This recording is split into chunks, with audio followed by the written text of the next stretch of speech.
Hi everyone, welcome back to another workout video. So sorry guys if in this past week I haven't uploaded anything, but I've been quite busy between university and trying to record during the week when I could some other videos.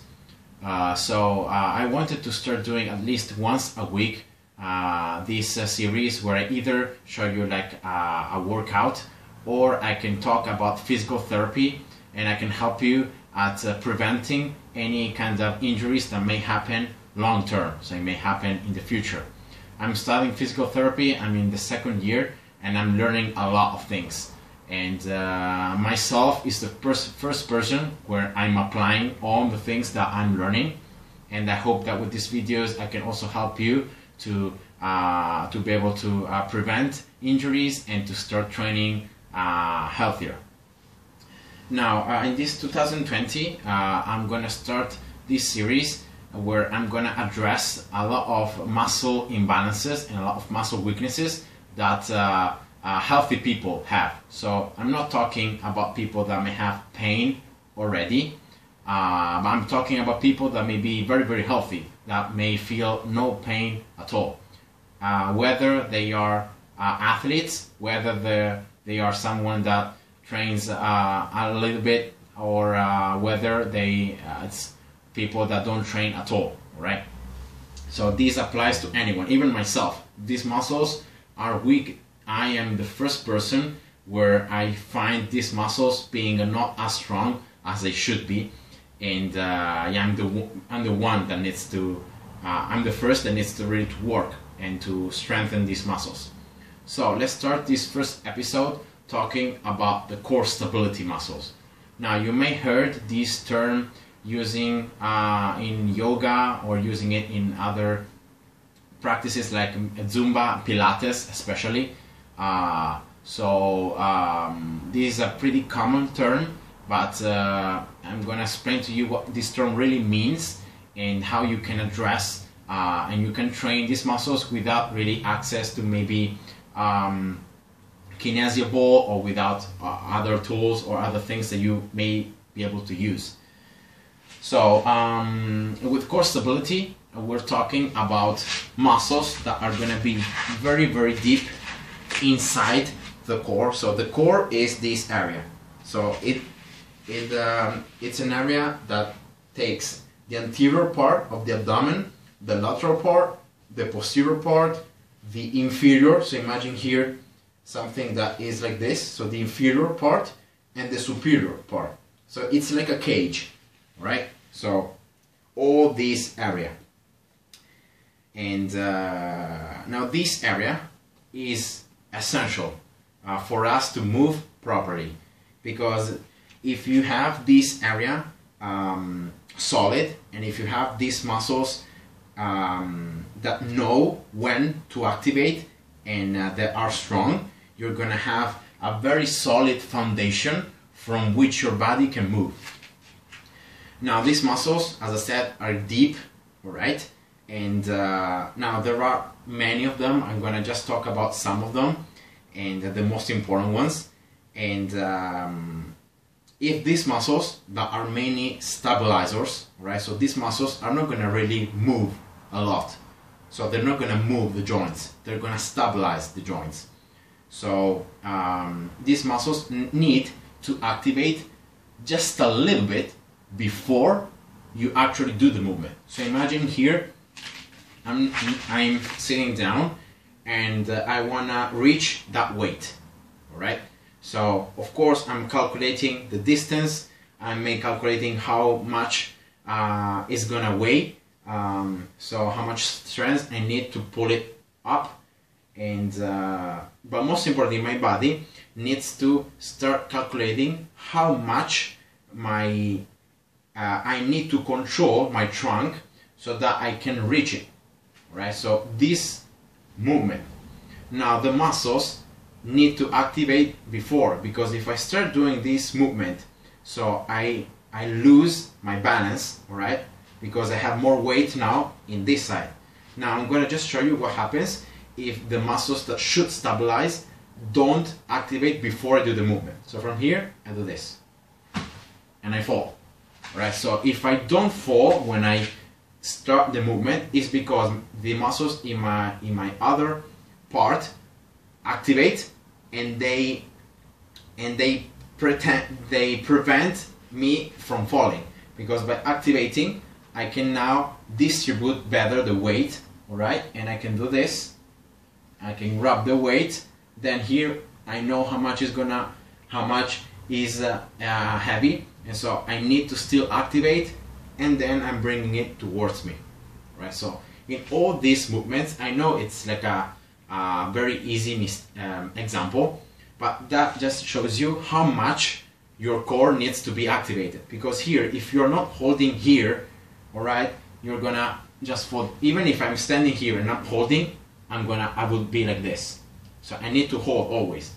And here the weight is in my left, but it could be in front of me, right? I will need to move this, or it could be a little bit more maybe in behind, or it could be under, it could be above.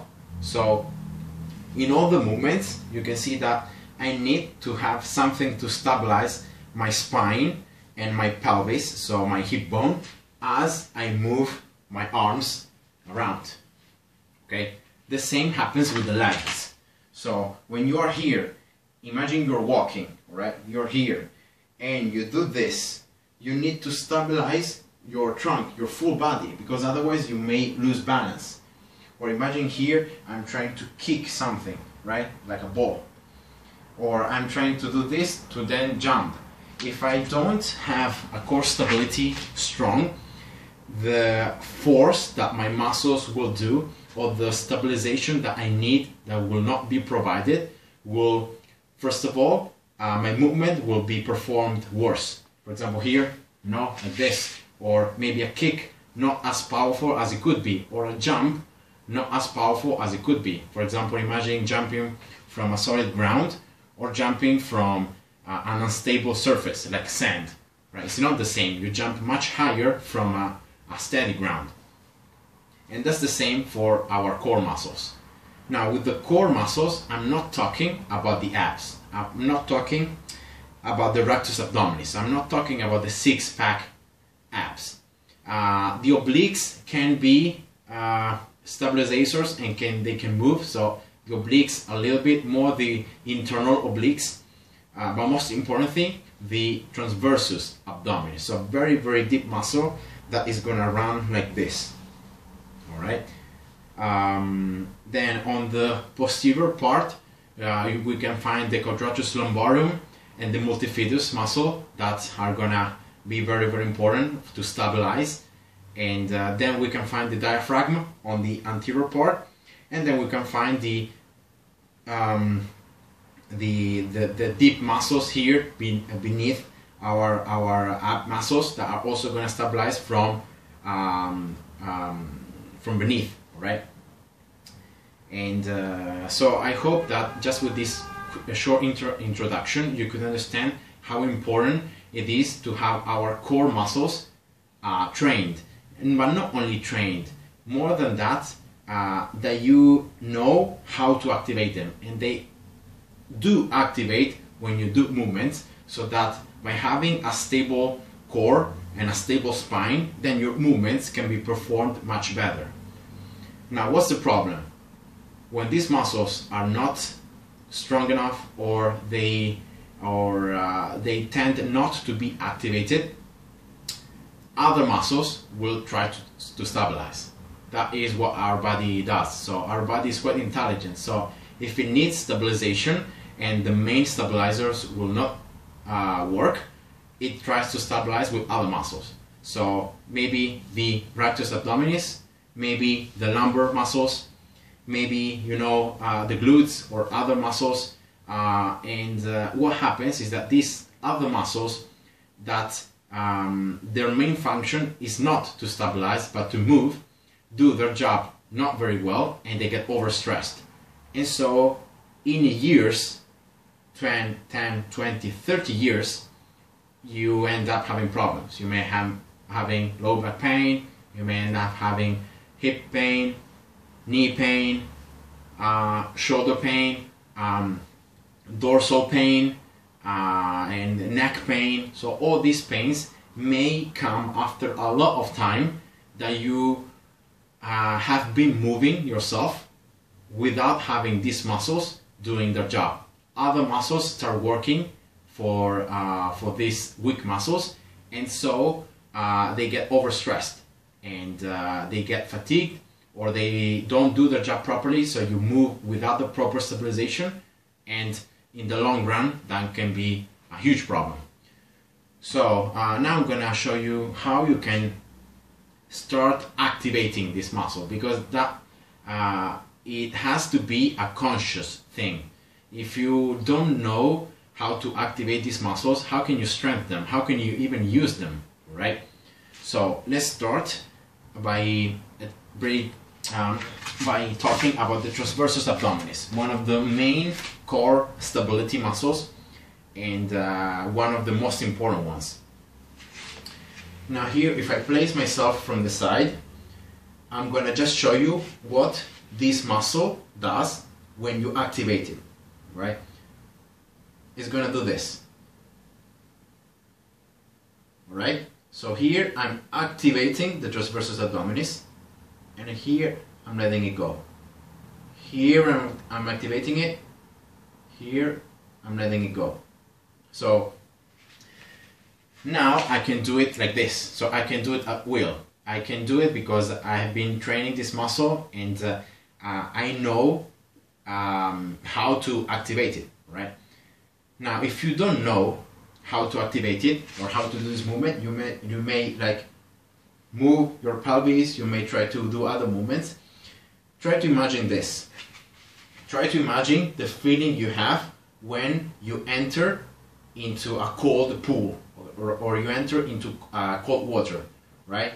As you step in, you're gonna say, you're gonna be breathing in pretty heavily, right? And you're gonna bring your belly button in, right? So something like this, tipo, all right? And that's exactly the movement. So if you're gonna just be more conscious of this muscle, and if you want to activate it, think about it. All right, so think about this thing, and now lay down like this. So gravity will help you, because gravity already, if you just relax everything, will bring your belly button a little down if you just relax, right? So from here, the only thing you have to try to do, right, is just bring your belly button more like close to the ground, like you want to cave your belly in, right? So from here, just this, right?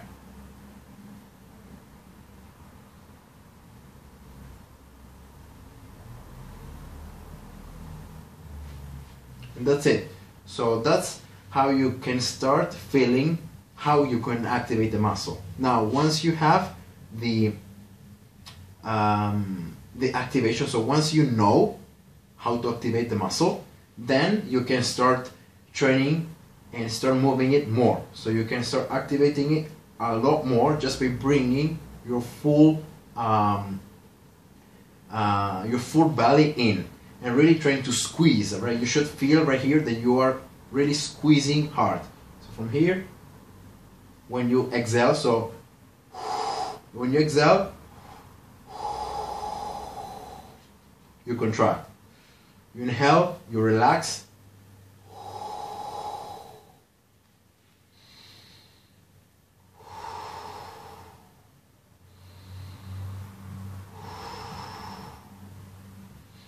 Right, so that's the first step. Second step, without breathing, you need to start activating these muscles. So in this case, you just breathe in, and now without exhaling or inhaling anymore, you just need to activate this muscle. So from here,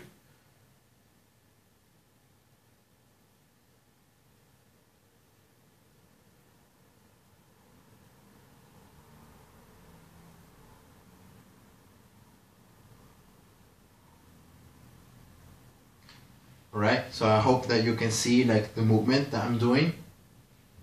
And now third and final thing, so the most difficult variation, once you have known, like once you can control well this muscle, this variation is pretty much you activate this muscle and you keep it tight as you breathe in and you breathe out, right? So from here, for example, you activate it, right? Then you breathe in and out.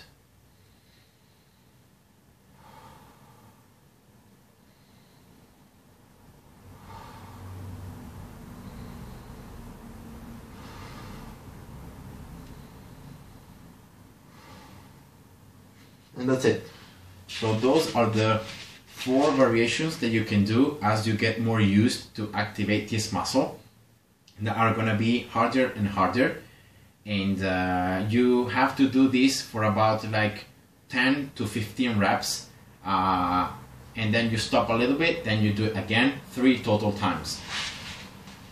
Now once you have a good like a muscle-mind connection, so you know how to activate it properly, you can start doing it by standing. So from here, just activating this muscle, then let it go.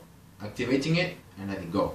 You can make it harder again by just breathing in and breathing out as you activate it. So you activate it, you breathe in, you breathe out.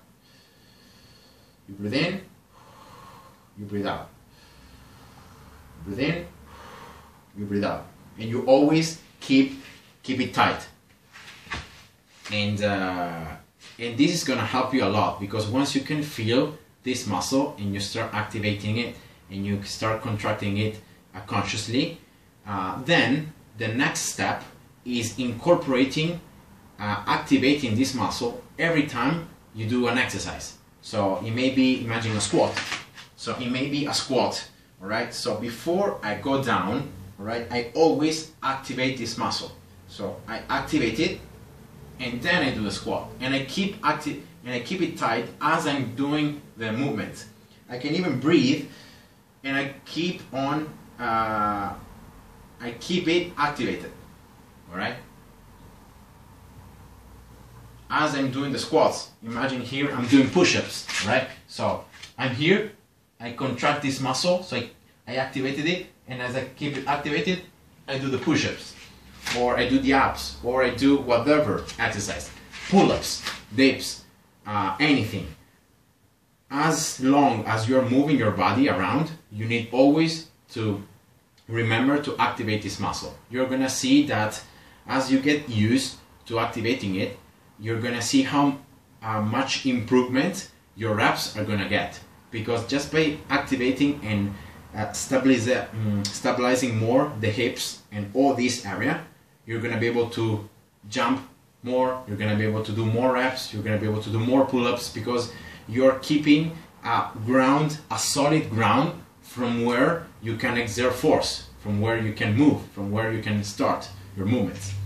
And yeah, that's the main muscle that you need to consciously activate it. Now multifidus is a very deep muscle that can't really be activated consciously. It's more like a muscle that's gonna just be there, you know, and very, very close to the vertebrae. Now other muscles on the core stability that tend to be quite weak are glutes, diaphragm, quadratus lumborum, obliques as well. So in this case, just showing you some quick exercises. For example, for the diaphragm as well is a breathing in muscle, so an inhaling muscle. So just doing the opposite of before. So in this case, you're just laying down, right? So from here, when you're breathing in, trying to push the air towards your belly and filling your belly, right? So this is the movement that you should be able to do, right? So from here,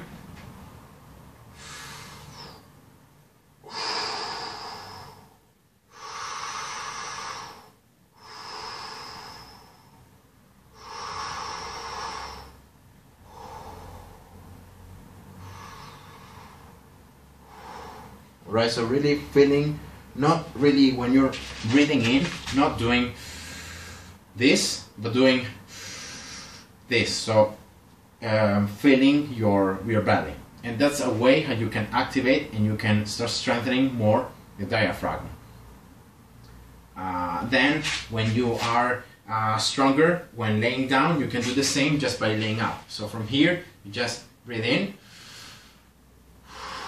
when you breathe out, breathe in, belly out, breathe out, and that's it. For for the glutes, I'm going to do a total new video because that's another huge muscle group that tends to be very weak. And then, oh yeah, the quadratus lumborum. So this muscle is a posterior muscle, right? And this muscle, the main function of it will be lifting up your hips, right? So like this. So you can see that here I'm not moving my trunk, right?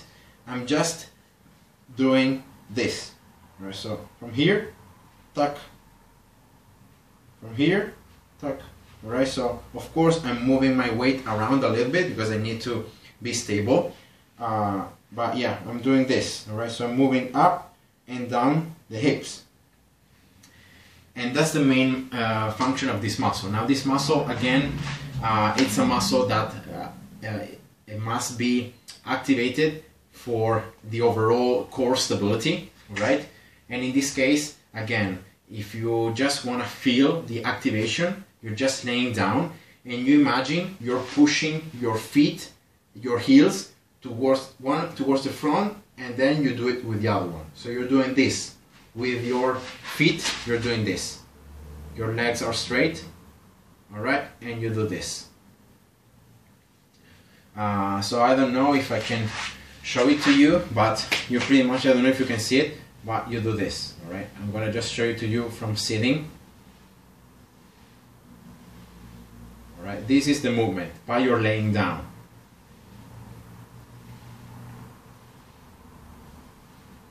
And yeah, in this case, you are training the muscle because this muscle is the only muscle in our body that can do this movement. So you can't really use any other muscles. And if you want to progress, so once you have understood how to activate this muscle and you feel good, you can then increase the difficulty by just standing up. And from here, you can see you can just grab something to be stable, all right? And then from here, you just lift one hip up, your full leg comes off the ground, you hold, and then you relax. Hold, relax, hold, relax. I don't know if you can see it, but it's something like this. One side, and then the other one. All right? And yeah, in that way you can also activate a little bit this muscle, and you can strengthen it a little bit. And yeah, I think that's it. Now the obliques as well, other huge muscles here in the sides that they're gonna help and stabilize, especially against rotations. And if you wanna strengthen them, of course, you need to either rotate, or more than rotation, you need to oppose rotation. So, for example, I don't know, imagine here I have an elastic band, alright, that is pulling my arms towards that side, but I want to keep my arms straight. As, for example, I can move, right? As I'm moving, the elastic band tells to pull me that way. So this is rotation, right? But as I'm counter-rotating it, and I'm trying to resist the rotation as I move around, my obliques are working a lot. One side, and then, of course, the other one. And then, you know, all the movements were either top-down or bottom-up movement. When you are rotating as well, it's going to activate the obliques. One of the most common ones is, for example, this one, when you just touch with your elbow, your knee, then you go completely down, you stretch, and then again, stretch, again, so this, and then you change sides, so that's another exercise to train the obliques. But generally for the obliques, there are a ton of exercises. It's not like these very deep muscles that instead are because the obliques can also move. Instead, these muscles will not move, but will mostly stabilize. So yeah, but yeah, that was the video, guys. So I hope you enjoyed, and see you. Bye bye.